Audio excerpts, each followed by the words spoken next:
So you produced pretty much for a good, 7 years, 8 years?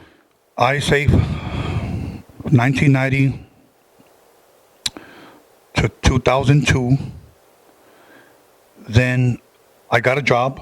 Like I said, I was done with this. And I'm going to be more specific. Oh, before we get to that, I was going to ask you, from your production, which one was your favorite track that you produced? I would still have to say the first High C album. Maybe a song called Two at a Time. What was it about that one? It was funny because, like I said, I did a lot of sampling. And I remember the record label said, we need one more song for the record.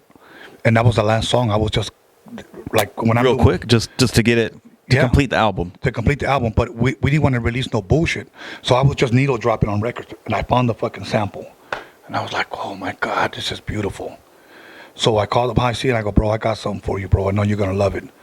I go, I need KK on here from Second to None. I said, I need him on here. We're going to do 2 verses and that's it.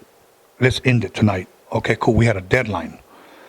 They came, they did it, they just wrote it. It was just a fun track, bro. Like, I just remember that was the track on that album where I had the most fun. We were drinking, they were smoking. So you're able to work under pressure too? Yes, bro. With the other guys, I produced a lot of dope songs, especially from a group called Lawless. Because on their album, they had Frost, they had Slow Pain, they had Nino Brown. Lawless is from Wilmington too, right? Lawless from Wilmington too as well, but from the west side. And I produced that whole record. There's 10 songs on that record. Tony G produced 1. I produced 9. Another song that I produced that didn't make it on the on that album, I guess they sold it to Thump and they put it on a compilation. It's called Bed Drama and it has Daza on the hook. That was a good song, yeah. Yeah, that was produced by me too. That's the first song I heard you on. Yeah. Now that I think about it. Yeah, Bed Drama, and that's I would use Daza on a lot of ad-libs because Daza always wanted to sing. She had a dope voice, just I guess nobody ever took her serious. Come on through, man. I want you to sing on this. Okay, cool. And I would pay her because that's the way I took care of people. I pay them the way I was being taken care of. Why do you think they didn't take her serious? I don't know. Honestly, I don't know because. Okay, you want to get you want to get down to the nitty gritty on why, and not just for her. And I'm just gonna say it, and I know a lot of women out there are gonna agree, because guys they didn't want to work with them unless they got in their pants. So, if I'm not gonna get none. She was keeping it business. She was keeping it business. She was always business with me. Yeah, we were friends on the side. You know what I'm saying? We could go out to eat. We'd go out to dinner, have drinks, fuck around. But when it came to business, she wasn't going to show up to the studio to waste her time. She's not going to show up to a. It's like showing up to a car show to take pictures, but not sell her merch.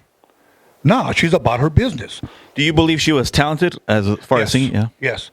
Only the thing with me, I had so much going on. I didn't have time to work with her. It was only me. Because the reason I'm saying is that she had the full package. She's a beautiful woman. Yes. But at the end of the day, it's a talent. Could she sing? Yes, I believe she could, bro. Yeah. I think she needed a little bit of development, like a lot of artists. There is such thing as artist development. It's kind of like an actor. Just because he can read a line doesn't mean he's ready to be in front of the camera. He's practice, yeah. He needs practice. Then he's to develop that if you will, that talent of his. But today you have a bunch of rappers that don't want to be developed. I'm ready because social media tells me I'm popping right now. I get 5,000 likes on my pictures, bro. I post up a 1-minute clip of me busting a freestyle and it's going through the roof. So I'm ready right now. That's the way they feel. I did a song today. I'm going to release it tomorrow. You know what I do? I'll produce an album today and wait for the right time to drop it. So that way it can last forever. Dude, I just celebrated 30 years of the High C record, bro. People still bumping and they still play it on the radio. Yeah, I was just thinking right now, when I go to Seven Studio, he tells me, he shows me all his music and he's like, I'm not ready to drop it yet. He holds on to it until the right time. Thank you. Yeah. And it's just the way it is, bro. But back to women, I think the reason why a lot of Chicana singers and Chicana artists, and this is just not for just Chicana, I think this is all across the board in the industry. Many guys will not fuck with the female unless she's giving it up, bro. That's almost like their ticket in the door. And I've seen girls that have given it up and got used in the fucking abuse, bro. Do you think that still continues nowadays, or that's like an old mentality? Of course. I believe that, bro. I believe it because I've been in these small circles where like I'm trying to hit that bitch, I'm trying to do this. Yeah, she wants to do a track, but she got to give it up first. Es la misma mierda, diferentes moscas. Same old shit, different flies. And it's not going to change. No, it's not going to change, bro. So that's why I always tell women, you know what? Don't go by yourself. You know what I'm saying? Go with somebody else, you know, and somebody that knows the business. And Recommend them to take a manager with them. Yeah, of course. Of course. Bella the rapper, dope female rapper, on the rise. Her first interview was here at Roadium Radio. She showed up with her mom and her manager, and I applaud that. That's respectful, yeah. Yes, I applaud that. Another female that showed up, she showed up with her dad. And she was 21, 22 years old, and I applauded that, bro. Because here are people that are in their corner that care about them. I like They're looking out for their best interest, yes, yeah. Yes, bro. Yes. So, because there's a lot of dudes out there, man, that are just waiting to do somebody, you know, to rip somebody off, bro. You know, here's what I don't understand. Okay, everybody said that Suge was ripping up everybody at death row. Okay, say that that's true. Whether that's true or not, we don't know. But obviously, there's a lot of stories that supposedly he was ripping them off. He wasn't paying them what he was supposed to be paying them. Here you had the most famous, probably richest, independent record label in the world with the most talented roster in the world. Dre, Tupac, Snoop, you know, Daz, Corrupt, Nate. We can go down the line, bro. Just kept getting better and better. Right. Okay, getting better and better. What kind of man, okay, if it's true, and I'm not saying it is, would just think, I got the best talent in the world here. I got the producer that lays the golden eggs, Dr. Dre. Let me rip him off. Who thinks like that, bro? But there are Chicano rap labels that do the same shit. They have all these all these artists, and you know what? I always said this. It's funny how the record label, Chicano record label owner raps, and none of their artists ever go higher than them. It isn't until they leave the record label. Yeah. Then they blow up. Then they start dissing each other. Which I've talked to a lot of CEOs too, and they've told me a lot of my artists were artists for hire. Like they didn't have contracts. So it's like it was their mistake for not being on top of the, which I agree with that too. Yeah, yeah. I mean, they should have believed in their talent, you know. Yeah, no, you're right. You're right. But I feel and then when they see that he's getting all the money, then they'll ask, "Oh, where's my money?" He's like, "What do you mean? I already paid you. We agreed on X amount of dollars, and I paid you. Here's the check." Right. But I'm not sure if they signed away the royalties or what. You know? Right. That's the way it was explained to me. Right. Artists for hire. Yeah, bro, and the music industry is fucked today, bro. And I'm producing again, by the way, but I only want to produce for artists that I want to. I don't care if you offer me money. If I don't feel that your lyrical content is good on my stuff, I won't sell it. I've returned people back their money, and I just kept my beats. So, as a matter of fact, I'm working on a instrumental album that I'm going to be releasing myself.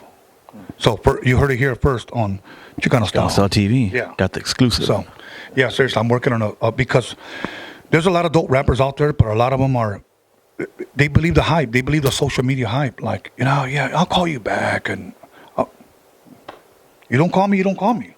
Bro, if I got guys like Be Real that I can text and call me. If I got guys like Bobby D, probably the biggest promoter nationwide, that I can text and they can call me, and you were just a so-called Instagram sensation thinking you're popular and you can't call me, most likely mean you There's something wrong there. Thank you, bro. You know, so yeah. So you were talking earlier that you produced from 90 to 2002, and at one point you took a break. Yes, I took a break because, believe it or not, working with a lot of Chicano rap artists that were very talented, but the business side of it was just not working for me. So you know what I said? I'm going to go get a fucking job. I literally went to go get a job, my third job ever. So you lost the love for it? Yes, I did. I did. And to be quite honest with you, it was working with my gente, my people, that the business side of it just wasn't right. So I said, you know what? Fuck this. I called up my boy. He works for a union. And I said, man, I need a job, bro. And he was like, what the hell? And I was like, yeah, I want to start working. shit, Tone, I don't know, man. And I was Now, what did that do for you, like as like your ego? Because you're not used to going to your regular Right. 9 to 5, or did it not bother you? Like, well, obviously not if you're looking for it. honestly, it didn't bother me at all. I just wanted to disappear. I just wanted to disappear because I had no more love for this music thing anymore. Again, when I say the music thing, it was the business side of it.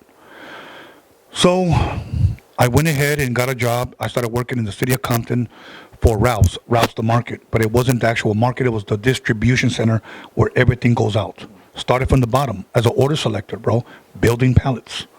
I started out at making 20-something an hour. I was happy with that. That was 2002.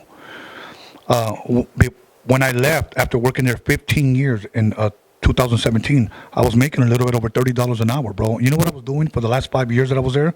Working sanitation, going in at 3 o'clock in the morning with a pincher, just picking up trash, throwing it in a dumpster. Working sometimes 0-degree weather or sometimes 30-degree weather. But our company gives us, the uniform so that we could stay, Yeah, warm. you weren't feeling that temperature. Right. And I was happy, bro. Like, I was happy. And it's funny because I show some of my friends some of those pictures when I was working. And in those pictures, I have smiles. So did people recognize you, like during that time period where you were just working? Like, hey, what happened to you? Yes, they did. It was funny because people would tell me when they see my pictures, you looked happy there. Now that you're not there, you don't look happy. But here's what happened. I'd say within the first 5 years, there was this one guy. He said, man, you look familiar, bro. You look familiar. Now, keep in mind, working in that warehouse was all black and Mexican, bro. So I felt like I was either in the fucking county jail or I was back in high school. That's just the way it was. But, it was all love. You look familiar. And I was like, I don't know. Are you sure? You're not a DJ? No. There's a guy. Was it people like around your age or was it young? Yeah. And I was like, are you sure? And I was like, no. And that's funny because there were people there, bro. For years, they didn't talk to me. For years, they didn't talk to me. I didn't give a shit. I wasn't there to make friends. I was there to work, okay? I was feeding my family, great benefits. I was a Teamster for 15 years, bro, so I was good. So finally, this guy goes, bro, you look like a guy named Tony A. the Wizard. He goes, I'm from Gardena. I used to go to the Roadium, and I bought a song sitting in the park, and he named it. And I was like, people have told me that, but I don't know who the fuck that guy is. So a couple of days later, bro, he comes up to me, and he goes, I found it. And I was like, what's up? And he goes, you're lying, bro. And I was like, why? And he pulled out the cassette. And he said, that's not you right there? And I looked and I said, so he still had it after all those years? Yes. And I go, yeah, that's me.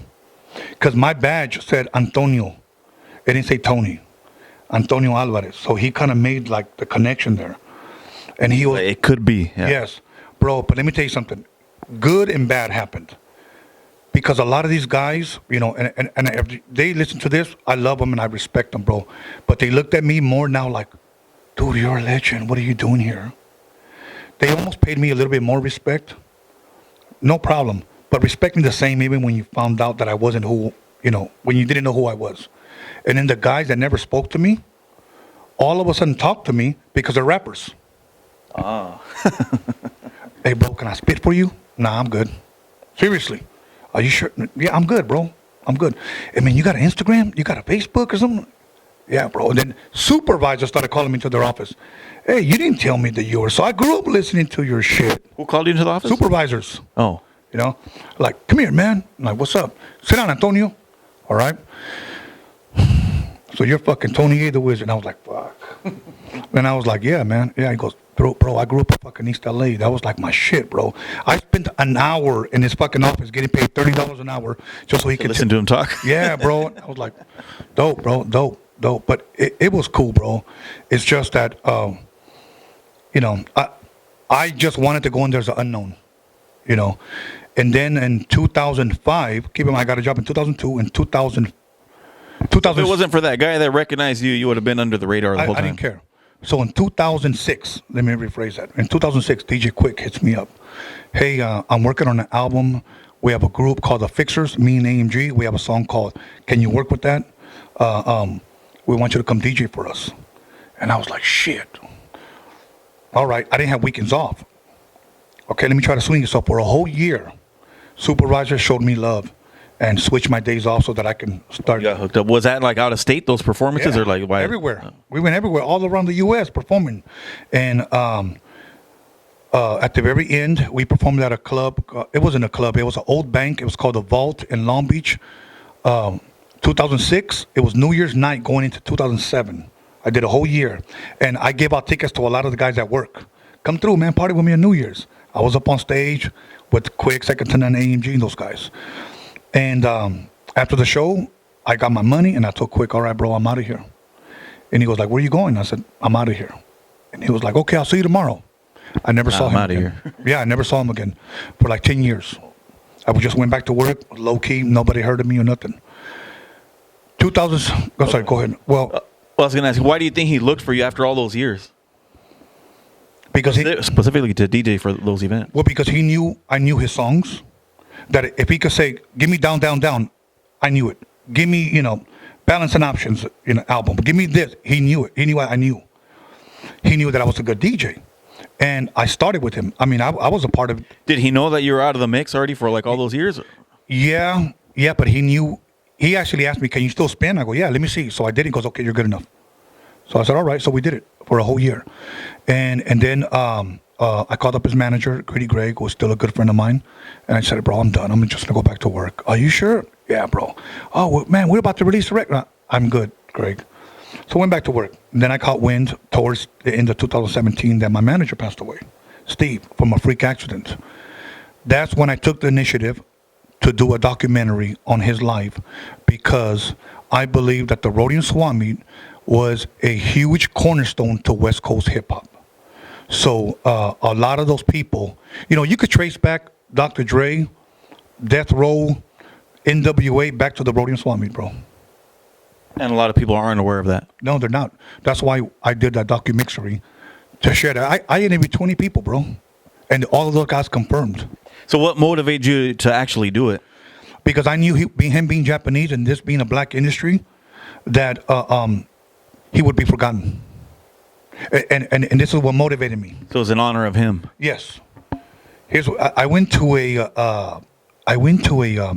was a Q&A where they had all the what they call the aunts and uncles of hip hop, like older cats.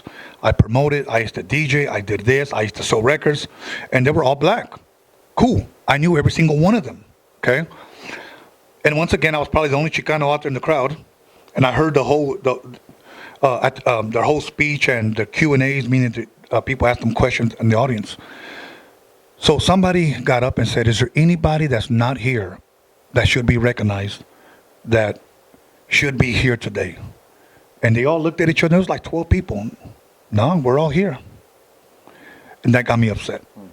So after, I went up to every single one of them, because I knew every single one of them. And I said, "How can you mention Steve Yano?" And every single one of them said, "You're right.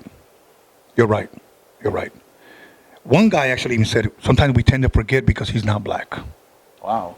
A black man told me this. And I love him and I respect him. I've known this guy since the 80s, and he told me that. He said, "That's our fault." He said, "But it's true. I used to sell..." But everybody acknowledged that after you pointed it out. Yeah. And then that's when I said, and I just said it right there. "Well, I'm going to do a documentary, and I want you to speak on Steve." I'm there. Took all their fucking numbers down, and they all appeared.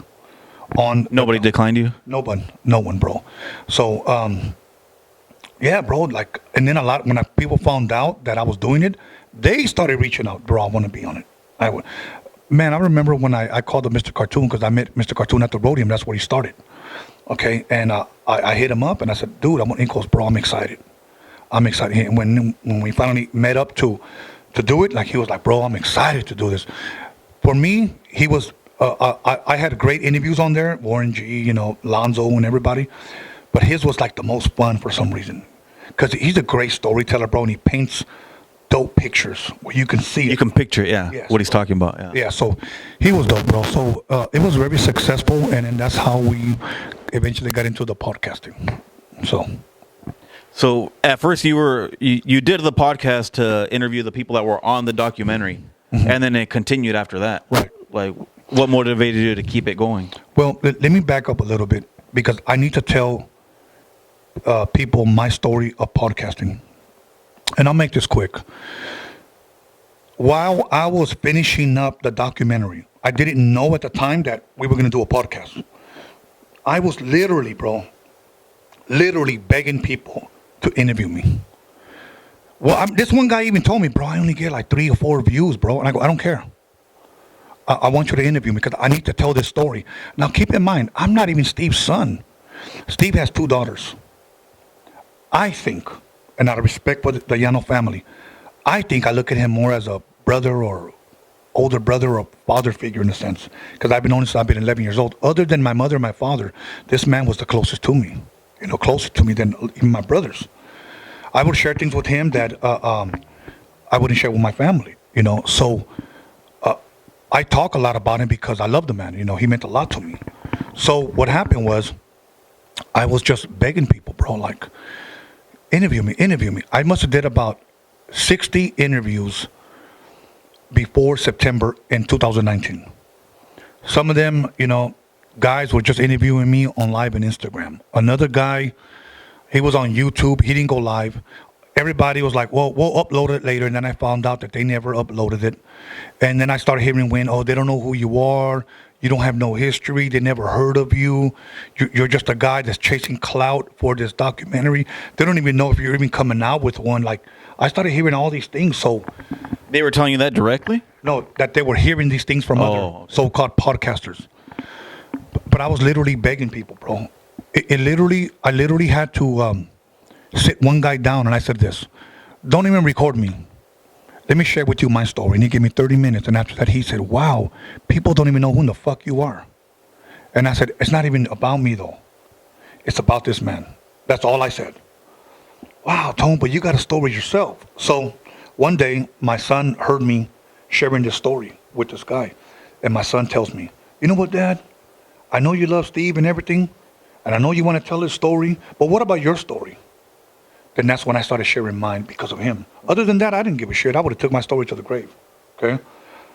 So I started asking people, what's better, going live or audio, like on Spotify or iHeart or whatever? Oh no. You don't ever want to go YouTube live. All of them told me that, bro. And you know what? You know who they were? All Chicanos. Don't go live. To me, that's what I want to see. I want to see a visual, not just audio. See, that's what I go, why? Nobody will tune in. You're going to be begging people for subscribers. Look, you're begging people right now for a podcast to interview you. You think they're going to tune into you? All right. So you know what I did? I went against the grain. I dreamt big. So I told my partner, let's just do it. We'll just interview the people that we interviewed in the documentary. And then we'll be off in 2 months. That's it. We'll be off in 2 months. Little by little, some of those people that already did the interview for the documentary decided, like, bro, we already did your interview. We don't want to, go back and say the same thing again. So they started canceling it. So the ones that were on the documentary or Documixery, right? Some of them didn't want to be on the podcast because it was the same information pretty much. Exactly, bro. And I was like, bro, but I just want to push it. Yeah, man, but, I don't think, it's a good look, and I don't. For them? Or because I had 238 subscribers. So they wanted bigger numbers. And I was just like... In a way, they felt they were wasting their time then. Yes. So I was just like, I know, bro, but I just... it's got to start somewhere. So little by little, I called up one of my buddies, and I said, hey, didn't you just drop a record? Chicano artist. Yeah. Come on through, man. Come on through. I want to interview you. Have you ever done an interview? No. Okay, well, this is your first interview. It'll just be me and you. Hell, I don't even know if anybody's even going to watch. That's what I said. 3 days later, he hit 1K views. All of a sudden, from 238 subscribers, 400, 600, 700 within a matter of maybe 2 months.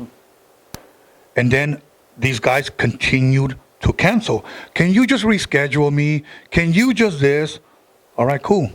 So-and-so. You knowing it was going to be live? Yeah.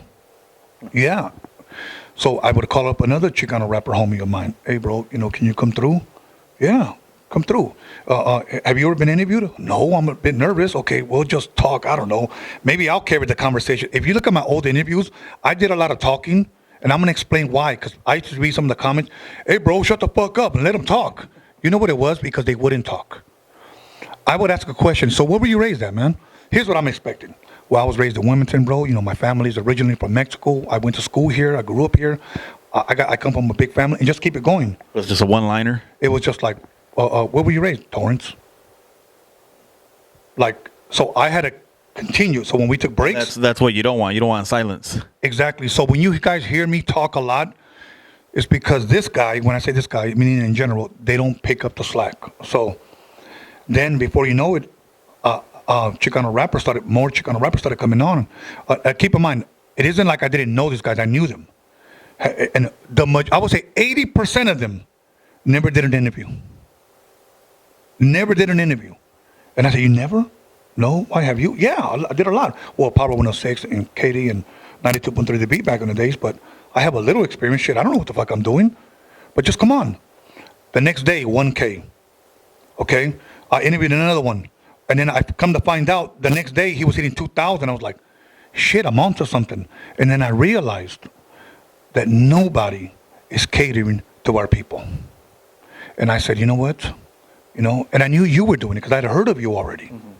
And I said, you know what? I think it's time that we create a platform, not only for independent artists, but for artists that have never gotten interviews. Nobody's knocking at their door to showcase them, to shine talent.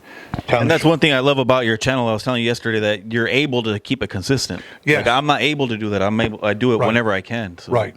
And you know what? I started getting a lot of haters maybe within 6 months in. You're interviewing a bunch of fucking nobodies. I never even heard of those fucking lames. And it was all raza. Okay? So I addressed it one day. And I said, you know what? Snoop Dogg one day was a nobody. The Game one day was a nobody. But you know what? Your hard-earned money made them a somebody. Help me make our people, these Chicanos, a somebody. You're shitting on your own people, but yet you'll go run to a Snoop concert. Why do you think our own people are like that? I have no idea, and I wish I had an answer. Jealousy, maybe. People will say nope. Like, I really don't know, bro. I don't know. Is it something in us that just causes us to hate? You could be winning, and then you see somebody else starting to shine. What enters into your heart to say, fuck that motherfucker? Why do we feel that way? Why do we think that way, bro? I'm on the other side. I want to see people win, and it brings me joy. Imagine if we all thought like that. Thank you. We'd be unstoppable. Exactly, bro. I started getting a lot of people, man. Fuck that dude. He's no good. And I just ignored him. And I started telling the guy taking care of my YouTube channel, just delete those comments, bro. I don't want that artist to see that. And then he addresses them. Now they have beef. We're not going to do that here. So I started calling the people that I knew from back in the day. When is the last time I saw a Knightowl interview other than yours?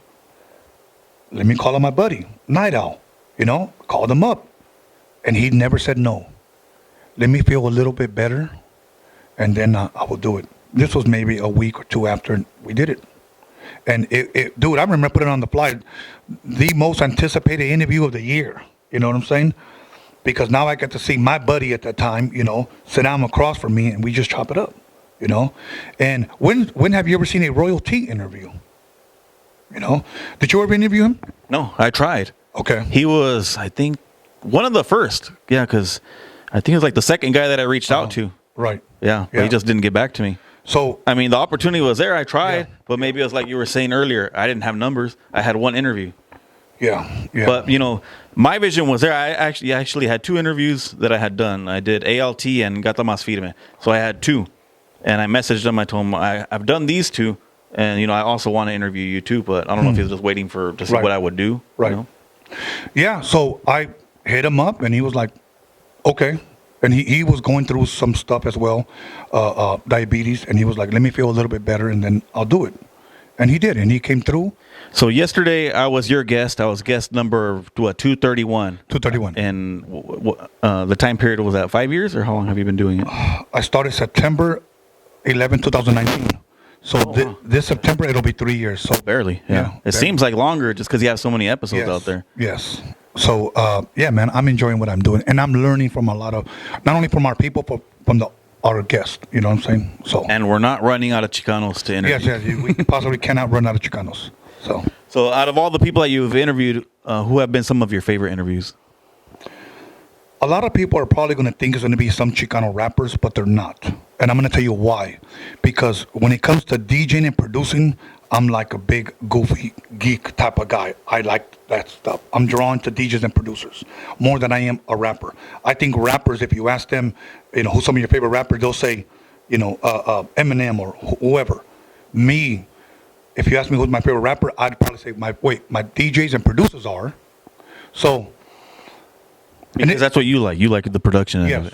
And this is not in no specific order. Like, this is my number one. Joe Cooley, DJ Joe Cooley, a lot of people know him from Roadium and Joe Cooley. Keep in mind, I met him when I was about 14 years old, and he was my mentor in DJing. That's why I believe why I was so good at turntable, at being a DJ, was because of him. You were taught by the best, pretty much. Yes. I was fortunate, man, and taught by them. So when I interviewed him here, and he doesn't do interviews. He told me, because I was very nervous for that one, bro. He goes, my legs are shaking. He goes, why does he not do interviews? He's a very private person, he said. He said, I'm only doing it for you because I got love for you, homie. He goes, he's told me, I love you, man. And I told him the same thing. We've known each other, like, again, since we were teenagers, bro. And whatever whenever he calls me, whatever he wants, I'm there for that guy. So to get him here, because I'll be honest with you, I'd booked him several times. And I'm not going to be able to make it. And you know what? Being his friend, I understood it, but I kept asking him, and he finally said, let's do it. So that interview, because, again, to me, when it comes to DJing, I think there's two DJs that need statues here in L.A. And that leads me to my second guest, Tony Gonzalez, producer of La Raza. That was one of my favorite ones that you did, Yes. too. Yeah. And producer of Mentirosa. And he's done more hits than that as well. But as far as DJing and production... I was just geeked out, sitting in front of him, bro. I know he looks at me as well and tells me something like, Tony, you've done enough too. For me, like, nah, bro, like, you're Tony motherfucking G. You know what I'm saying? Like, I still saw him as a fan. I did. Another one that a lot of people may not know, and this is who I call the godmother of West Coast hip hop, is Violet Brown. One of the first interviews that I did, I think she was in my top 10. The first 10 interviews that I did was that one. Others were like Lonzo, of the World Class Wrecking Crew. And the reason why him, a lot of people don't realize he released the first rap album here on the West Coast. The first rap album, not single, but album. It was the World Class Wrecking Crew. He released it, so that's history. That's what you're enjoying. That's what I'm enjoying, bro. That's what I'm enjoying. So, DJ Yella, from NWA, Arabian Prince, a former member of NWA. There's just so many because I'm big on history. So that's what I like, bro. Those guys, I'm sure more would come if I had time. I know I'm missing some. Like, it's more like a documentary too. Thank you. Than just an interview. Exactly. So, and there's a lot more. Believe it or not,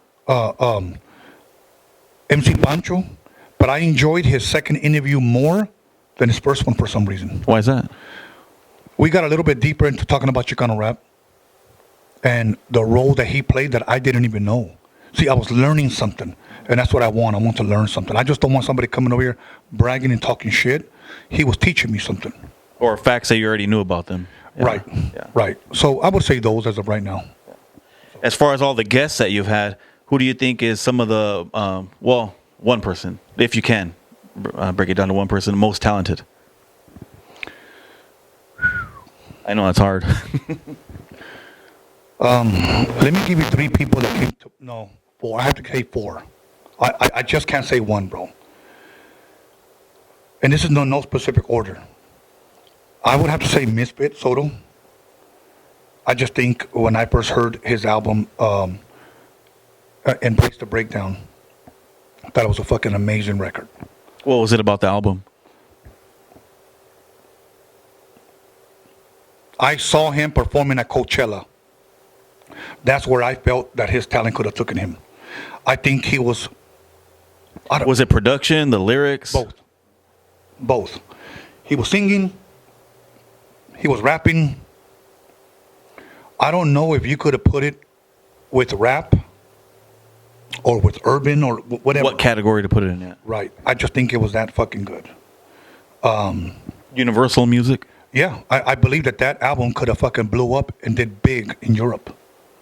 That's why I immediately introduced them to Violet Brown. And that's another story why things didn't work out. But I have to brag about him because I did. And my son was, oh, Dad, you're jocking that guy. No, this guy's fucking talented. I can see this guy taking it to the next level. It never happened. That was 2019. It never happened, okay? The next one, I would have to say, and this is no specific order, Cujo. Especially Cujo the Savage, when I heard him on a song called If I Was Cocky. Yeah, I remember that song. Yeah. I just thought, this guy's fucking amazing. I think this guy's fucking dope. This guy has potential, let me say that, okay? If he steered in the right direction. Correct, okay? The next one, Mr. D. I interviewed him here several times. Raw fucking talent. I think a natural lyricist. And then to tell me he's only been rapping for 2 years. Yeah, I remember seeing his videos on YouTube too, and I thought the same thing. Yeah, I just thought this guy is fucking talented, bro. Like, these are these hidden gems that just walk through your door sometimes, and you're like, wow. These guys do not see what I see. I wish they did and acted upon it and, rise up. Many times they don't because maybe they don't have that one person that tells them, we can take this to the next level. I want you to see the bigger picture. I don't know if that's the case or not, but at least that's what I think. Do you talk to him like that? Of course. But then again, whoever I see very talented, I talk to him like that. The next person, it has to be Bella the rapper. There's something about her that 17 years old, she sits across from me, she starts busting, she starts rapping, and I'm like, wow, this girl's fucking talented. So I asked her manager, how did you find this girl? And she told me a story. I went to a backyard party, and she was just there. And a couple of guys were rapping, and then at the very end, before they shut down, one guy said, hey, man, he was telling, I guess, the guy that was hosting the little backyard party, let my little niece go out there and bust. I think they said she was 15 at the time, or let her go. She raps. He goes, I was about to leave. This is her manager. I was about to leave, and she went up there and fucking wrecked it. And he goes, and she outshined everybody that day. Oh, they were all guys there. But that little girl, there was something about her. Is she touring right now? She was with Magic. Yeah, I thought I saw flyers of that. MC Magic. I know she does a lot of shows, but a specific tour, she was doing the Magic, MC Magic, Baby Bash, stuff like that. But I think she has the potential to go big as well. So... You think she sees it in herself too, or she's just doing it as a hobby? No, I think she sees it in herself. I do believe she sees it in herself. And I think out of a lot of the artists that I interviewed, that her being so young to see it in herself, it amazes me. Like, okay, because I talk to these other artists and they don't see it in themselves, but she does. What about underrated? I would have to say two people that came to mind. DJ Dominator. I would have to say Magic Girl, and only because I'm co-producing her record. And when she started playing me her shit, I'll be honest with you. When I hooked up with Magic and I interviewed her here, I reached out to her. When I met her, just looking at her in her eyes, I knew that she was an old soul. If you guys don't know what that is, it's almost like she was an older person in a younger person's body. I could talk to her about funk. I could talk to her about music. And I could feel that I'm talking to a person my age. That's my interpretation, at least of an old soul in this music industry. She's very knowledgeable. Very, very fucking knowledgeable. And she's just not one that's just in it, because I just like funk. No, she lives it. That's what she does. Yeah. And we hit it off. And as far as we did an interview, came back, brought her back. I just thought when she was going to play me, I want you to help me co-produce this record. Okay, cool, no problem. Do you got a studio down there? Yeah, got my boy. Come through. She would drive. Okay. I thought she was going to come with some talk box shit. I'll be honest with you. Because everybody just knows her as that. But no, when she started singing and then bust into a little rap, and then I heard the music that she was doing, I was like, what the fuck? She's on to something. And that's when I told her, do not release nothing. do not release nothing. Let people think that it's all about Talkbox. So when you come out, it's a whole new artist. So, Yeah, I agree with you on her. Like that's why I had reached out to her too. I think she requested me on Instagram, and I'll click on the People's Music page to see what they're about. Right. And then she had this little like I don't know how they make them, but it's like a little combination thing where it's like 4 different screens. So she'll be kind of singing on one, the talk box on the other one, and it's just I don't know if you've seen those before. No, I don't remember, bro. On those. So that's what I saw. I saw the multiple things she was doing on there. Oh yeah. It's like a collage. Of, Yeah. Okay. I see what you're saying. So that's what I saw, and I was like, "Dang, she's talented." Very, very talented. So I kept my eye on her, and I was like, I just was looking at whatever she was doing. So I reached out to her one day, and yeah, she agreed to an interview too. Yeah, she's dope. And then DJ Dominator, I think is very, very fucking underrated. I think my boy Seven from Hellified, Another one, yeah. very underrated. There's a lot of people out there that I truly believe are very, very underrated. And I believe they don't get their shine. Why? I don't know. And these people that we just mentioned, they produce, rap, and sing. Yes. They're like the whole package. They're the whole package. I told you yesterday, I think I said it off camera. If I had a label deal or like a label budget, I'll sign Dominator right now. I sign Dominator. And I'll have him oversee everybody that I'm signing. I need you to produce. Why do you think like a big label wouldn't see that? I wish I had the answer, bro. Either that or he's just not connected with the right people that will take him to the next level and will rather just keep him here because maybe we're paying him cheap. And if he ever really finds out his worth, he ain't going to fuck with us no more because we don't have that kind of money. So we'd just rather keep him here. Because his music to me is universal. Yeah. Anybody can like his music. I'm surprised that DJ Dominator has not gone to Japan or to Europe and toured over there. I'm being honest with you. I'm surprised. So I thought he would have. Like, yeah, I didn't know he didn't. Yeah, so why not? You know what I'm saying? But I don't know. I don't know. Management, maybe he doesn't have a manager. So that's a manager's job to do that. A lot of these guys, I just manage myself. Cool. But sometimes you need to stay in your lane, sing, rap, produce, and let this person take care of your business. You just okay everything. So, yeah, man. So those are my, as of right now, underrated. So there's been a few artists that have passed away like during the time that we've been doing it. Right. If there was an artist that has passed away that you didn't interview, who is somebody that you would want to interview? Wow. Rap artist? Yeah. Man, I mean, not necessarily that they passed away recently. Right. Just somebody in general that you would have wanted to interview. Eazy-E. Eazy-E would be one of them. Of course, Tupac. And not because I'm just a fan of their music, because I've actually met these individuals. Okay? You met Tupac as well? Yeah, of course. I met Tupac in that couldn't be 2000. It was 1992 at a Gavin convention in San Francisco. We went to DJ Fuse. DJ Fuse was a DJ for Digital Underground, and he was there. And then we went to a club that night. Then he was there, and I got a chance to speak to him a little bit. Real quiet guy, bro. He wasn't who. It wasn't the Death Row Tupac. No, he was only 19 years old. He was only 19, and I saw a quiet kid, bro. Like seriously, he had the Gumby hairstyle. He had the long, a Digital Underground trench coat. Real cool guy. Did you see him as a superstar like that? No, nobody did. Nobody did. I mean, we didn't know what he was going to become. Nobody knew who Eazy was. When I saw him sit on those record crates at the swap meet, I didn't know that he was going to be known worldwide.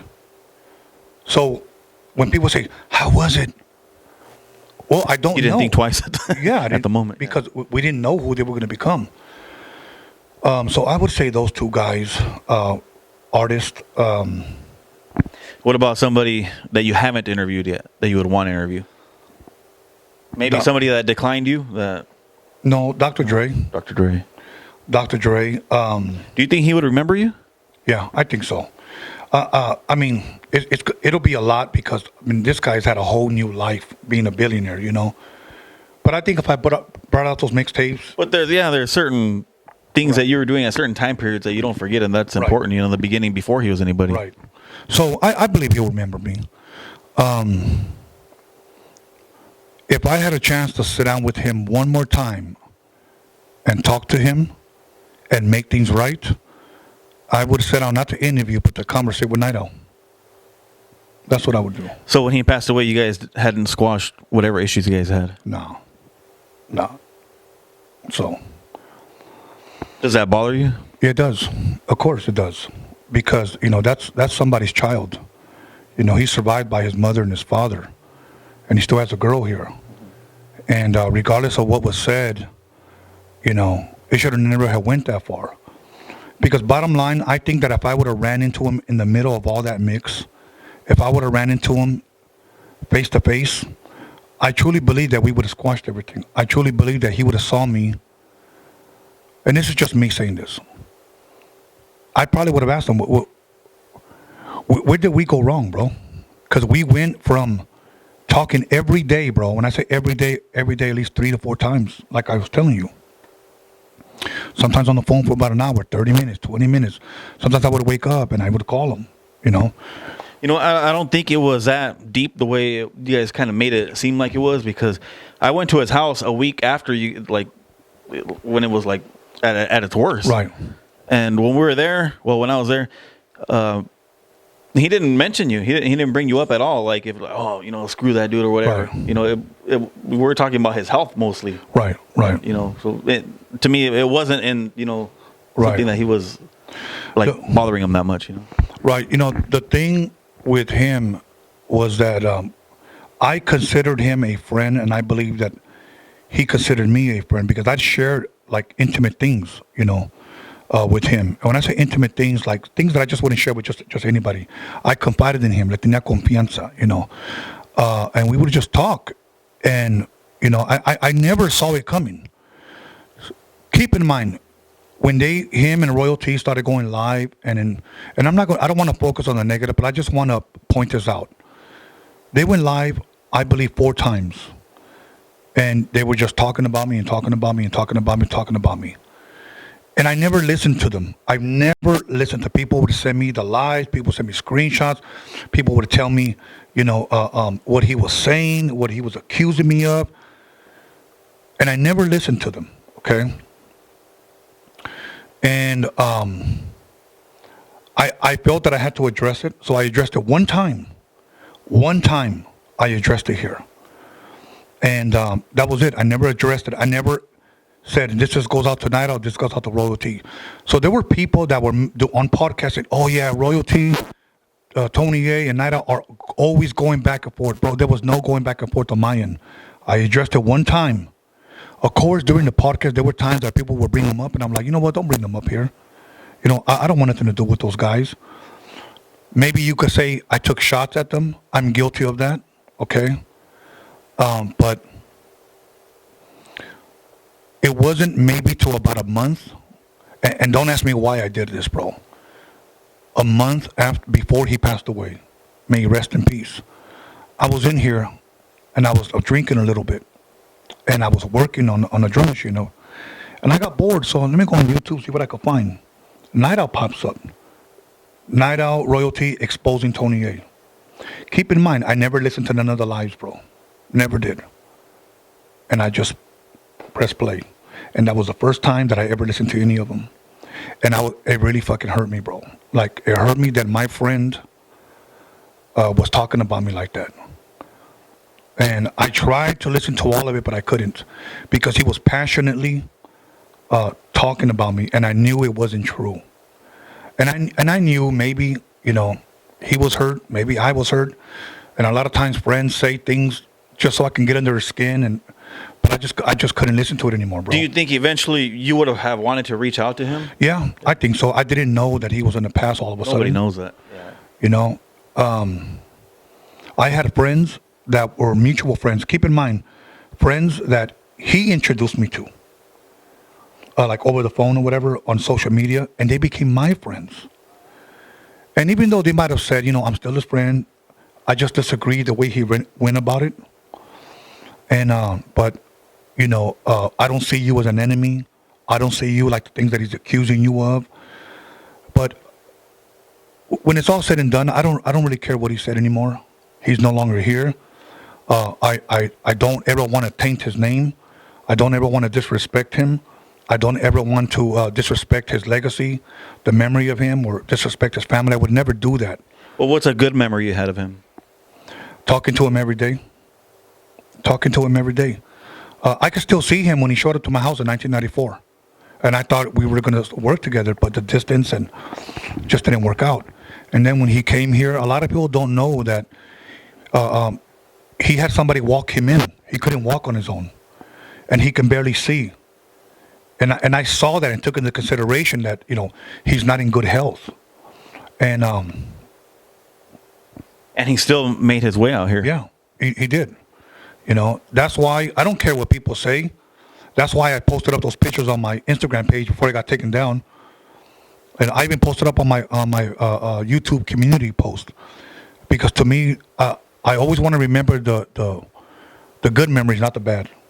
So, talking to him every day, and it wasn't necessarily about music. It was always about food, boxing, games, whatever, bro.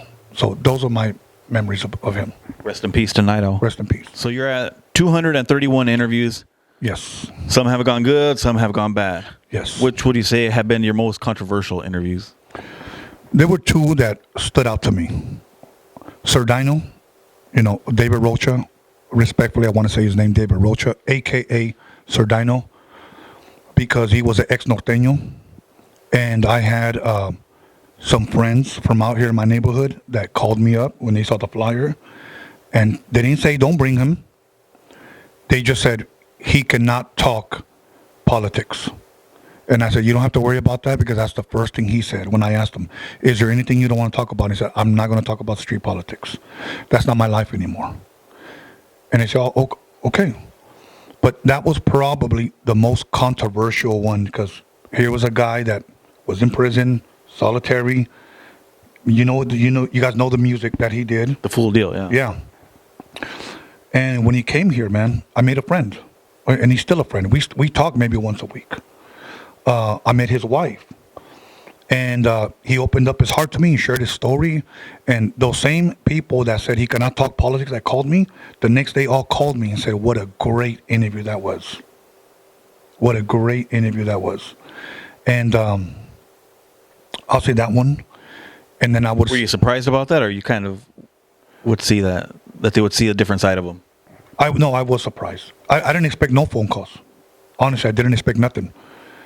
But I started realizing that this podcast is opening doors.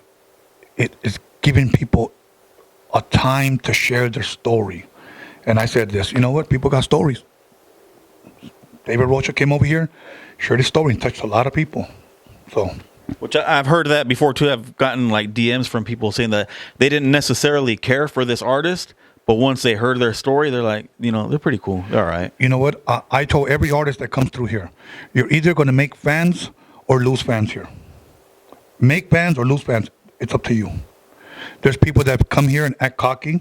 Some people that come here and act all gangster. Some people that come and act high post like they got it made. They lose fans, bro. My next one was Spanky Loco. Okay. And being friends with Knightowl, I would have thought that I would have gotten a call. Like, don't interview that guy. But he never did. Okay. As a matter of fact, I said, Knightowl, I was a huge part, and the only reason why I was a huge part of squashing your beef with Misfit is because you agreed to it. And I respect you for that. So, you and Misfit squashed it here. And I'm all about unity. I'm all about bringing raza together. This is an old beef. It's about 15, 16 years old. It's time to put it to rest. Are you down if I ask him? Maybe we can all sit down and talk and do away with it. Even if we don't ever work or talk again. But at least we can say it's over. The beef or whatever is dead. He said, I'm down. Spanky agreed. And... it didn't go as planned. So, and that was one that, like, as people say, I had my fingers crossed. I was like, please, because not only am I doing it for a friend, but I'm also showing people that unity is possible. We can put away and how important that is. Yeah, exactly. So, and it didn't happen. One thing that I was thankful for, Spanky posted up a post on when Knightowl had passed. He actually posted him and told Yeah, me. I saw that. Yeah. You know, and he didn't have to, bro. He didn't have to, but he did. You know, so I'm thankful for that too. I think that was his way of saying, like, you know, his apology, maybe. Yeah, because he did have an opportunity, and it didn't work out. And I'm not going to get into why it didn't work out, but I would say that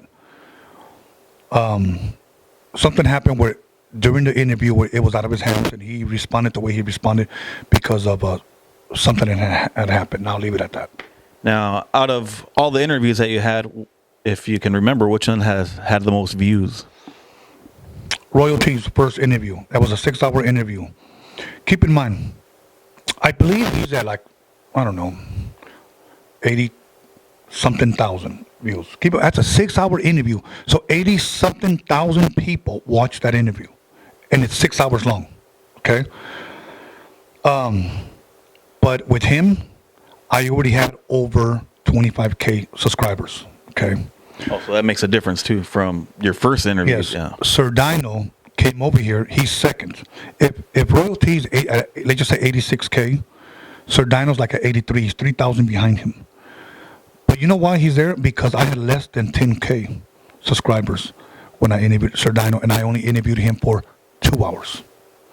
Did you think about that, like, in the long run? Like, oh, maybe I should wait a certain time period so that the views, you know... No. Or you weren't doing it really for the views. It was No, yeah. I wasn't. I was just doing it to help our people, our culture, to elevate us. It's not about the views. I can go back and get another job if I want to and leave this alone. But somebody said, if you shut down Roadium Radio, it's like shutting down a museum now. That's what they told me, and I was like, wow. I didn't see it like that. You got people's stories there, bro.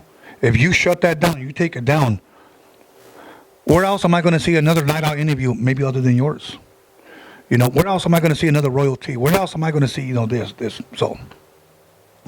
So yeah, man. So I do it for the people. I do it for the culture, bro. So yeah, I would say those two. Do you have any regrets as far as your podcast? Things that you would have done different?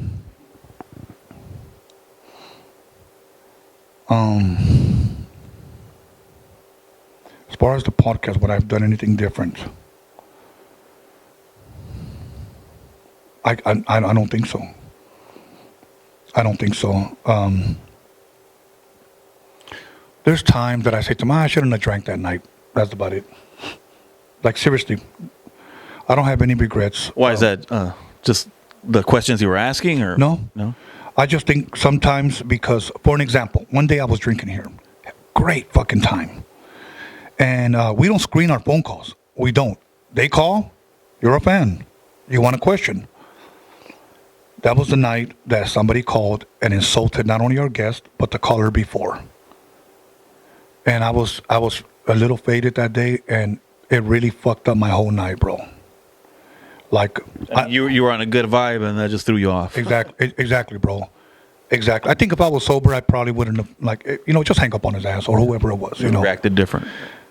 And it just really fucked with me, bro. Like, I felt like that phone call was a hangover for like a week. I was just like, wow. So after that, I said, no more. As far as the Chicano rap documentary, you started with the Documixery first, and that went well for you. And then you want to document the Chicano rap scene, pretty much. Yes. And you started, what do you call it, GoFundMe? Yes, I started the GoFundMe, and I'm glad we're bringing this up because nobody asks me about these questions whenever I allow them to podcast me. Some people say, hey, I want to interview you. You know, I just don't do just anybody's, bro. Not anymore. I did it before when I was doing 60 podcasts, you know, in the beginning of the year of 2019. And now that I have my own platform, I don't feel the need to go into others. But people like you that have been doing it before me, I have to pay respects, okay? So I started the GoFundMe because I almost went broke doing the Documixery. I had no budget for the Documixery. It was all my own pocket. I think people don't know that. Yeah. And the sad thing is I shouldn't have to explain to people. But when people are accusing you of wrongdoing, then here it is. When I was working at Rouse, all that money was going into the Documixery. Okay, cool. Chicano rap, you know what I said? I know how to put together a documentary now. I would like to do one of Chicano rap because no one has done that. There's some where people have recorded shows, people have documented rappers, but to me that's not a documentary. I want to put our people on a pedestal. Something that you would want to see on Netflix. Yes, I want to put our people on a pedestal. But I said this at the very beginning. It's going to take time, dude. From the time that I started the Documixery, it was almost 3 years. It was almost 3 years. And a lot of people don't know that because they just came out one day and like, oh, okay, you did it, bro. So here's what I said. I told the public, if you guys like the Documixery, I'm going to start a GoFundMe. And I think, I believe it was 15,000. That's what I put. If you guys want to give. Keep in mind, it's a donation. And I put incentives in there, okay? You will get a DVD. You will get your name on the credits if you gave $50 or more. There's people that gave $2, $5. We appreciate all that. But whoever gave $50 or more, you're going to get the DVD. You're going to get your name on the credits. I mean, everything's on the website, okay? This documentary was made possible by the following, because it didn't come out of my money, it came out of their money, bro. Before you know it, within weeks, bro, we met our quota, 15, and then it went up to 20. People continued to give, okay, past what you were asking for, right? We never set a date to like when we're gonna start filming it, but we started filming it. COVID hits. After COVID hit, things started opening up a little bit. Some people are still a little skeptical. Can you interview me with the mask? Can we do a Zoom? Can you just do my voice, bro? I'm not going to rob the people of giving them that. It's got to be done. Good quality. It has to be. Look, because of everything that has happened, I'm only halfway done, bro.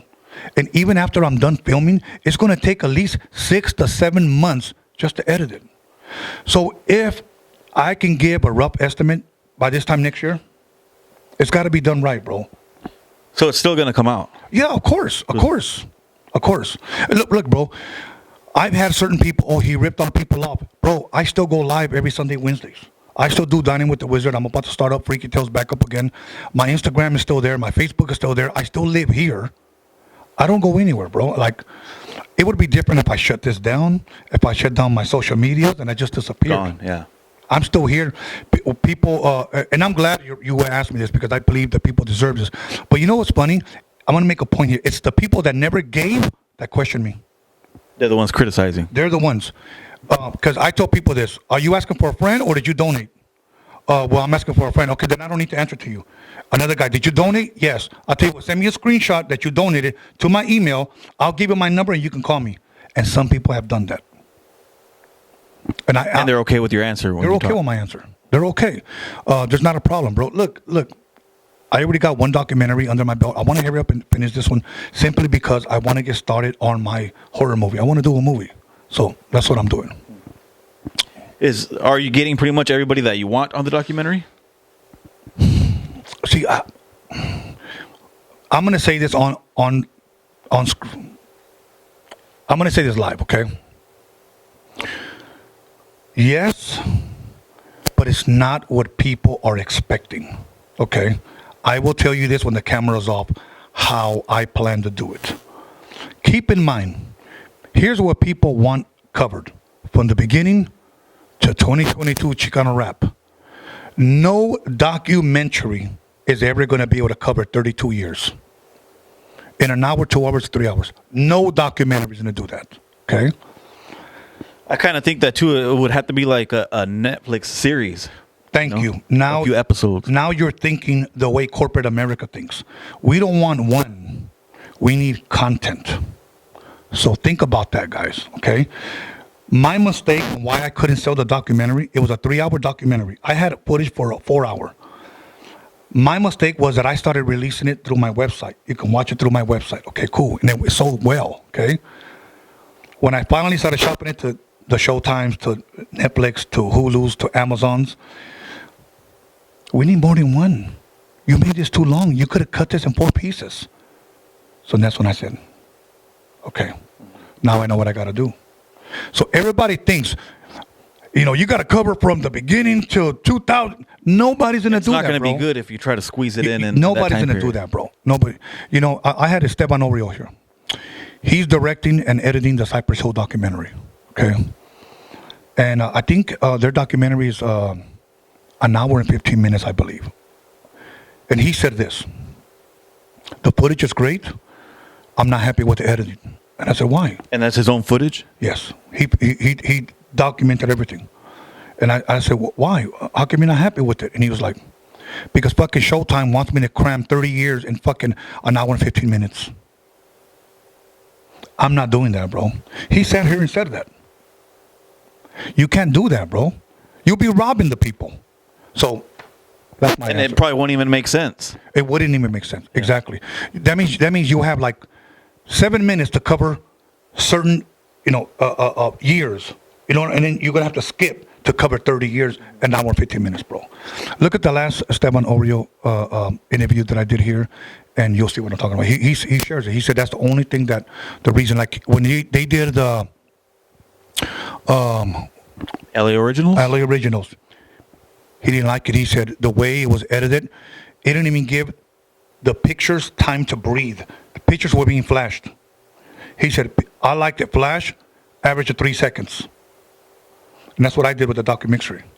At least flash a picture. It's giving you a time period to bring it in. Yes, exactly.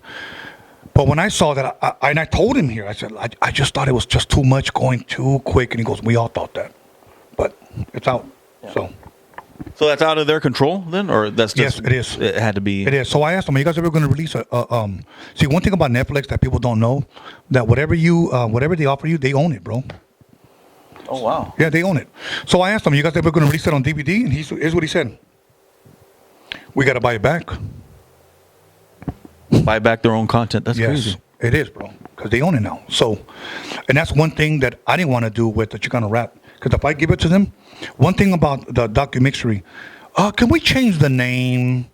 Can we take out Steve Yano and put more of Dr. Dre? That's what I was getting from all these major companies. But that wasn't the point. It was for Steve Yano. But they don't give a shit, and I'm going to tell you why. Because they want people to watch. Fuck your story. It's good footage, but we want to put a twist to it. One lady goes, why don't we do the Roadium Swami where hip-hop began? I'm like, what the fuck? Like, seriously, like, they have no fucking clue.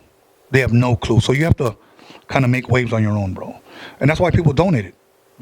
So, and I'm still here. So you have my word. By this time next year, that's your goal. Yeah. I mean, things happen. It might not, but no, that's your goal. That's my goal right there.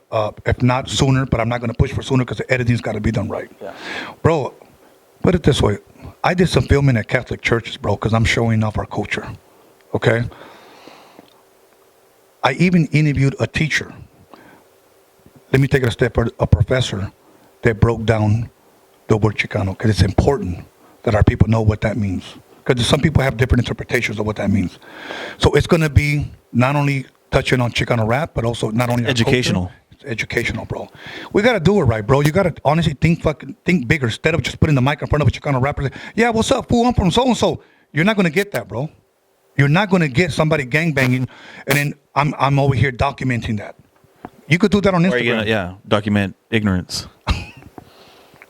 Bingo. As far as Chicano rap, what is Chicano rap to you when you hear that title? People rapping about our culture. I believe that's the way it started. Again, La Raza, La Familia, Ain't No Sunshine, Firme Jaina, Mexican Power, Hard Times, Mentirosa, even though people may not consider Mellow being Cuban, but it falls under the same genre to a lot of people. Sunday Afternoon. I'll even throw in I'm Not Your Puppet, Sitting in the Park. I mean, there's just a lot, bro. A lot. I think people rapping about our culture. I think it changed over the years to gangster rap. You know? Some people translate that as Sureño rap. Some people say Chicano rap, Chicano music. Everybody has a different interpretation. That's why during this documentary, I get a lot of quotes from a lot of rappers. What you think it's during the time period too where they heard it, of their opinion about it? Yes. That's a very great point, and we cover that. Because even for us, I'll tell you, back then it wasn't called Chicano rap. I wasn't a Chicano rapper. I was just an artist. Chicano rap artists get mad at that answer. Some of these people that say I'm just an artist don't want to be called Chicano rapper, even though they are. Why? Because they're thinking outside the box. They know that if they put themselves in the box, it's not going to go any further. One question that I ask all my guests, if there was a Mount Rushmore of Chicano rap, who's your top 4? Wow.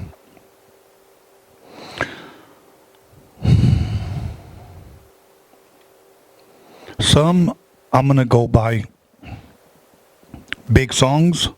Some I'm gonna go by lyrical content. Some I'm maybe gonna go by the people's choice as far as I would love to see them, or I love to see them perform where they're very popular. Based on impact, then. Yes, based on impact. I'm gonna say, and this is not in order, but this is the order it came to me when I thought about it. Frost, number one. Frank V, Proper Dos. Little Rob, and Toka from Brownside. Toka from Brownside because of the impact that he still has today. So that's mine. Who are yours? Mine would be Kid Frost for sure. So they're pretty similar. Okay.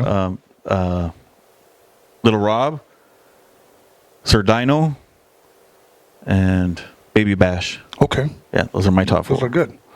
Those are good. So, anyway. And they're all different styles too. Yes. So, but Chicano rap, that's what I would say, bro. I definitely believe that. I'm going to challenge people right now. The best Chicano rap album ever. Do you have one? No, I love too much of the music, so Okay, I can't stick to one. I'm going to tell you. And I want you to tell me, and I want the people to write it in the comments when you post this up. I still have yet to find a Chicano rap album that is better than this one. And that is their debut album, Proper Dos. Their first album. Listen to all the songs. Okay? I still have yet to hear a better Chicano rap album than that one. Do you know how well that one did? I know it went very, very well, but as Did it far go as at least numbers, gold? No, because they were independent. They made a lot of good money, but they were independent. Steve wanted to do that independently. He wasn't trying to sign them. He wanted to keep everything, and they were keeping everything. So that was the beginning of the independent game for a lot of artists. They just figured, a lot of these labels are taking everything. Let's just keep our own money. We keep investing it, and Ernie, for an example, Ernie G had a studio that Steve Yano built that Ernie G can go in there and record whenever he wants. Who else could say that in the early 90s you had your own studio, 24-track board, What more do you want? What more do you want? And he was just creating magic in there. And Ernie G's still a dope producer. But in my opinion, and people have said, Little Rob, and they'll throw out a record, Knightowl this. Let's compare song by song. I'm not saying who's a better rapper. I'm saying album. My opinion. So, Okay, let's get to some fan questions now. Got a few different fan questions, and one is, there was a guy that used to work here called John motherfucking Elkins. Whatever happened to him? well, I'm glad, that you allow fan questions, and I'm glad you asked me that, because nobody asks me these questions. And I'm glad, what? I've gone to podcasts, bro, where people have said, can I ask you anything? You can ask me whatever you want. Can we take calls? Yeah. You can ask whatever you want. And they always dodge questions like that. So I'm thankful that Chicano Style TV at least had the balls enough to bring up these questions because of the fans. I met John Elkins, and I'll kind of give it to you in a nutshell. On Instagram, John Elkins reached out to me. He said he was a fan of mine. I didn't know who in the hell he was. Sent me a video that he had produced for a guy named Boomer. Boomer is KK from Second to None's son. So what happened was, timing was everything, bro. He messaged me a video. I thought the quality was fucking amazing. So I messaged him back and I said, hey, why did you send me that video? Oh, I just wanted your opinion. I look up to you. I know you did the mixtapes, and I know the high C, history. So I said, you got a camera? He goes, yeah. You film videos? Yeah. You know what I thought? This guy's going to film my documentary. I don't have a camera. Excuse me. I don't have a camera. So maybe for breakfast, we met for breakfast. We hit it off.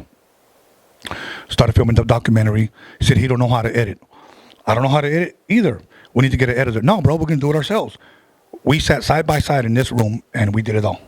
Side by side for a whole fucking year. Side by side. The Documixery. I'm sorry, the Documixery, correct. Okay. The more and more, and I'm not here to paint a negative picture on anyone. Okay, the more and more I started interviewing Chicano rappers, and everything was all about the raza. Keep in mind, John Elkins he's a white guy. Okay. Most people thought he was a skinhead when they saw him because he was always bald. He did prison time. But he would tell me certain things after I interviewed certain raza that I didn't like. There was a guy here one day that Like putting them down, you mean? Or?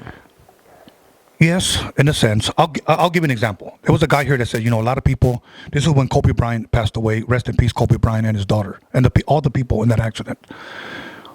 There was a guy here that said, a lot of people getting Kobe Bryant tattoos. They're making Kobe Bryant's songs. They're wearing Kobe Bryant's jersey. He goes, but what about that family? That guy that was crossing the river, and he passed away with his daughter, and they found them hugging each other, face down in the river, and he was just trying to bring her over here to make a better life for themselves. And he goes, where's their remembrance? Where's their post? Why don't we talking about them? And I get it, and I understand it. After the interview, this was the first time that he said something that really rubbed me the wrong way. He just said, what, Tony, I don't agree with that shit, man. If that guy died, he died, he needs to understand that there's laws here. You just can't come over. And I understand that as well, but I said this. Look, bro, keep in mind, you're saying this to me because you know me. But one day you're going to say it to the wrong person. That's his mentality, though. Yeah, and I said, and it's not going to sit well. So for now on, keep your mouth quiet when it comes to them. We're just giving them an interview, and that's it. It started to pick up little by little. So one day, I just asked him, John, when you see Tony Vision, what do you think Tony Vision stands for? And he goes, I don't know, it's catchy. I have a vision, and I hope you're a part of it. He goes, bro, I'm just here to make money, bro. That's what he said. It's time to make some big money. Well, if you're not a part of this vision, and if you don't believe in this vision, then, well, I'm just here to make money, bro. You know what? Fuck the bullshit. It's about making money. I read a quote years ago that said this: how can two walk together unless they are agreed? I can't walk with you if we're not on the same page. So it came a time where I just pulled the plug and I said, you know what, bro? That's it. So you just cut ties? I just cut ties with them, bro. And I think by me always saying, John motherfucking Elkins, I made him a household name. John Elkins sells this. And I was always making him making fun of his name, and he loved it. Because everywhere we went, John motherfucking Elkins. And he told me, and he told another member of my team, this show doesn't run without me. That's what he said. I'm a very confrontational person. So I asked this guy, did he say that? He goes, yeah. So I asked him, John, Tony Vision, that's me, right? Yeah. Roadium Radio, that's me, right? The Documixery, that's my story, right? Yeah. Who sits behind that table? I do. If anything falls, it's going to fall on my name. Okay? The GoFundMe, whose name is it under? My name, right? They don't even say you, man. How can you say that this is all you? Who paid for everything? I did. Every month you get paid. And he was making good money. But we weren't on the same page towards the end. So I'm like, you know what? I got to get somebody that believes. The vision was different. Yeah. The vision was different. And he left. Oh. Next one is, did you ever have any closure between the beef with Knightowl and Royalty? No, I didn't. I wish I did. I really wish I did with Knightowl. Kind of touched on that a little earlier. Yeah, the thing with Royal is this, that Royal's a weird guy, man. I met Royal twice. He would call me all the damn time. And every time he wants to call, it's at 3 o'clock in the morning. He wants to talk for hours. I'm not going to sit here and say anything negative, but I valued mine and Knightowl's relationship, our friendship, more. You know what I'm saying? Royal, I just didn't know where I stood with him, man. I just, he was just a different type of guy, bro. With Knightowl, I thought I could trust him, and I felt like we can trust each other, and I felt that at one point we did have that mutual love and respect and trust for each other. With Royal, I went off of vibes, and I just never felt that. When you open up to a certain individual, and I tell you something, and I tell you this is between us, and then 20 minutes later, somebody calls me and says, hey, did you just tell Royal this? I only told one person, and that kind of got back to me several times, so I started thinking, okay, if I can't trust someone, how can I befriend someone? So me, as a fan, I would want to see him on the documentary. Would you consider having him on there? No, Not anymore. no. And I'm going to say this on some cocky shit. And I haven't said nothing cocky this whole time. He lost that privilege. He lost that privilege to talk to me like that. When he We were went, talking about that earlier too. That it's a privilege for people like us to be doing this for certain artists. you know, and I was raised to be a humble and modest person. But the things that he went live on and said about me, and him knowing that he was lying about me, bro. Nah, I can't trust you. I can't sit across from you like this anymore, bro. And not that I wish you any harm, I just can't. You know, he may see this and he can go public and go live because I'm, you know, he could do whatever. But he lost that privilege. I just can't. You know, let him make his own history. I'll make my own. Look, if I could do a Documixery without Dre and Ice Cube, and it be successful, I can make a documentary without royalty. Especially when he goes around saying that he is Chicano rap. No, you're not, bro. You know, no, you're not. You forget who you're talking to, okay? You weren't there in the very beginning. His first group, he had, if I'm correct, not that there's anything wrong with this. I think he was in a group with 5 black guys. But he never talks about that. Why? Is he ashamed? You know? I mean, I'm not ashamed that I was with High C. I made history there. I'm thankful. But I'm not going to deny that and then say, I am Chicano rap. I'm not going to do that, bro. I really wish him well, bro. I really wish him well. I just can't be in front of him. I don't know if that answers your question, bro. But like I was telling you, me as a fan, I would have liked to see that. So I understand. Yeah, too bad that, you know, won't be possible. You know, and once again, when somebody, look, after this interview, say, me and you have a fallout, and I go live, and all I do is I say lies about you, bro. How can I expect you to ever sit down in front of me ever again? It's just not going to happen. Cross the line, yeah. Yeah, it's just too much, bro. So, yeah. I want to add, I mean, first of all, I want to say thank you for asking me these questions because nobody answers me these questions, bro. You know, like the allegations about homegirl. I would gladly talk about it, bro. I got paperwork to prove everything that she's lost everything, but for social media, she just continues. The thing about Knightowl, I don't have a problem admitting that I valued our friendship, man. And it hurt me to hear that he passed and that we never made things right. Then the other one about royalty. You know, the things that he said about me, man. You know, I forgive, but I wave hi to you from a distance, and that's it. But I'm thankful that you presented these questions because I believe that these questions needed to be addressed. And eventually, you know, I will go public with what I said eventually.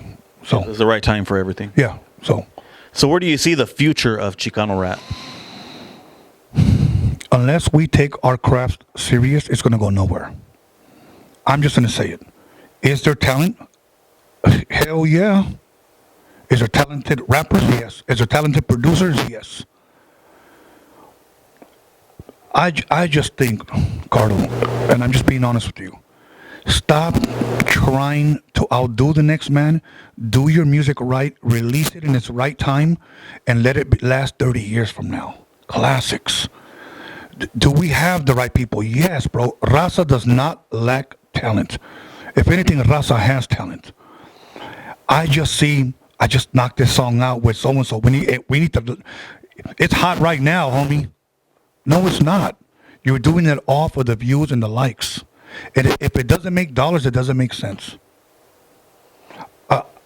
Do I want to see Chicano rap go to the next level? Absolutely. Do I want to see our people elevate and perform at Times Square, be featured and interviewed on The View, to be on movies? And so do you see it as the stereotyped Chicano rap going like mainstream, or it's the style just has to just change?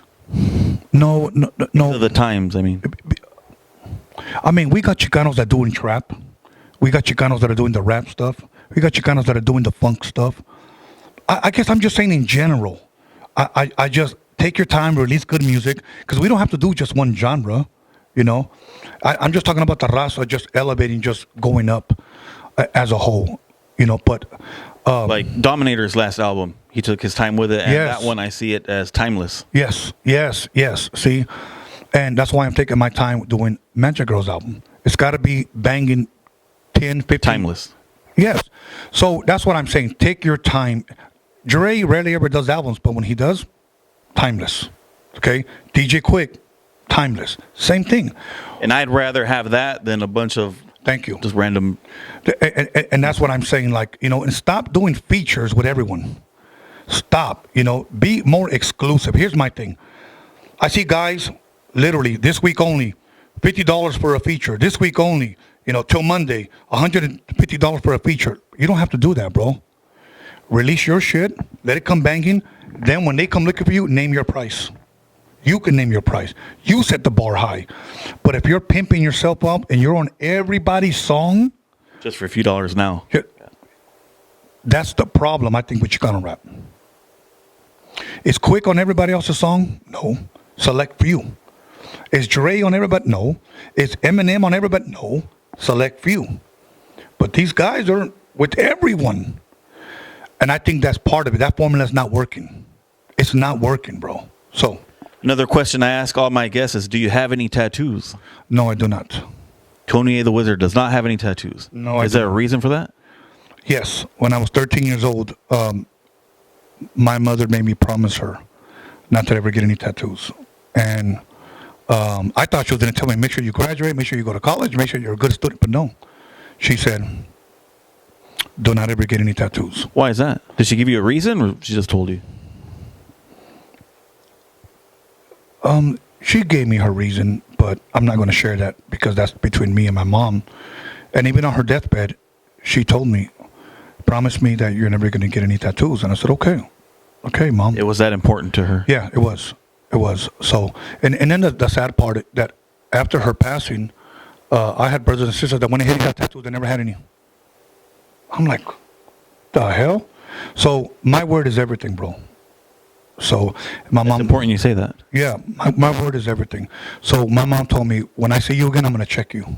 I said, all right. So I asked my older brother one day, why do you think she would say that? And she said this, bro. And honestly, it's a good thing, but it broke my heart. She said, because you were Mom's favorite. That's what your sibling told you? Yeah, my older brother. You were Mom's favorite. And I said, oh, okay. And it just, honestly, it hurt because of all the shit that I put my family through. So. You wouldn't have thought that, yeah. Yeah, exactly. I wouldn't have thought that, but I was like, my nickname was El Diablo by my mother because of all the shit that I was doing. Tony A. El Diablo. Yes, bro. So, yeah. So say she wouldn't have told you that, and it wouldn't have been an issue for her. Would you have multiple tattoos? Yeah, of course. Of my neighborhood right here. Yeah. That would have been your first one? Yeah, I would have got wheel marks all across my stomach. I probably would have got my mom. I probably would have got, Alvarez in the back of my neck. 'Cause back then, writing in cursive in the back of your neck was really in. I probably would have got the damn spider web, that everybody was getting. Trust no man written in Chinese lettering down your forearm. Your tricep. That was a big thing around here. Yeah, there was a lot of things, bro, that I probably would have gotten. So. That's crazy, the impact that your mom had. You weren't listening to her for Right. certain things, but you listened to her for that.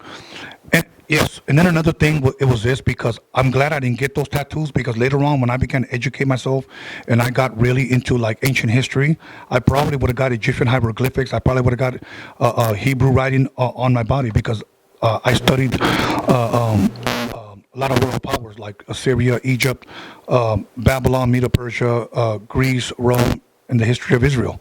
A lot of people don't know that about me, but I You like to read, you're a reader, huh? Yes, I have over 1,000 books, bro, and I like to read. I don't like to listen to books. I like to read the books, and I like actual books. I don't like on You the read them tablet. more than one time, or it's just a one-time No, thing? it's just a one-time thing, because I'm able to remember. I have such a great memory that I remember what that book's about.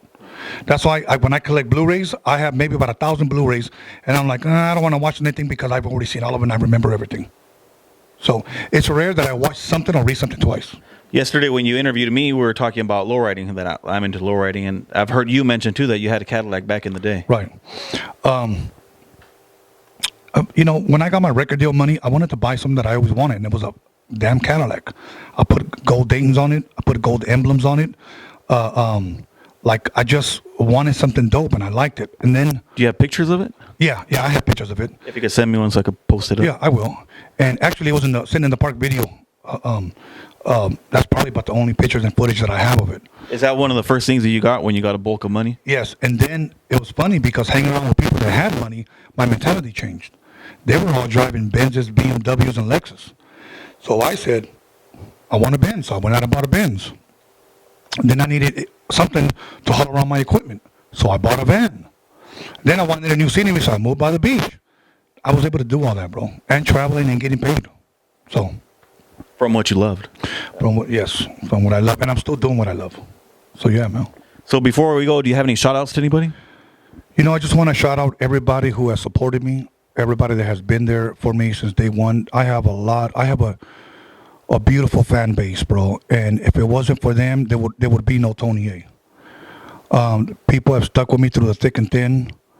You know, in 2020, it was a blessed year, even though I had people come against me, talking about me, and accusing me of stuff.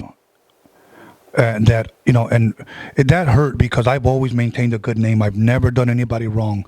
So I want to thank everybody who has supported Roadium Radio, who has supported Tony Vision, who has, you know, came up to me when they see me in person, take a picture, they want an autograph, or they want something, you know, whatever.